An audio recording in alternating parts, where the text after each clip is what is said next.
Едва 1% од фирмите во Македонија ги продаваат своите производи на интернет.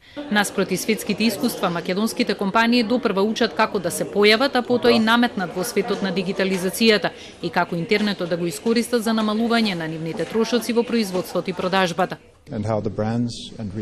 Македонските компании мора да почнат со идентификација на нивните производи. Тоа ќе им помогне како да се ја зголемат видливоста на светскиот пазар. Ако ја воведат дигитализацијата, трошоците ќе паѓаат во зависност од видот на фирмата, без разлика дали се работи за прекогранична трговија, царини, складирање и логистика. Од Стопанската комора вела дека во Македонија нема амбиент за дигитализација. По 3 децении што ги изгубивме за справување со основните предизвици во економијата, бизнисот учи како по електронски пат да добие конкурентска предност што може да ги извади на странските пазари. Имаме ли македонска економија, македонски компании кои што можат да го имплементираат, на кој што тоа им служи. Значи, имаме ли бизнис обкружување кое што функционира и на таков начин може да допринесе за тоа. Ние тврдиме дека имаме со низообременети слабости кои што мораме да ги решаваме сега, на жалост, на двоен колосек. Анализите покажуваат дека од 600 компании регистрирани за онлайн продажба, квалитетни се едва и 5.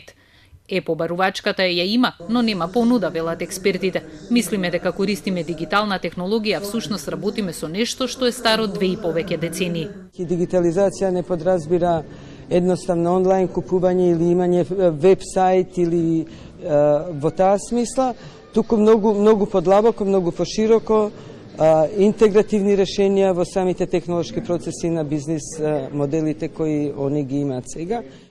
Пазарот во Македонија во моментот вреди околу 140 милиони евра, а тенденцијата на расте 1,5% годишно. Последното истражување покажало дека лани на интернет пазареле 66% од македонците на возраст од 19 до 54 години, но понудата не ги потикнува доволно купувачите, бидејќи тие се плашат од квалитетот на производите што се нудат и од можната злоупотреба на личните податоци.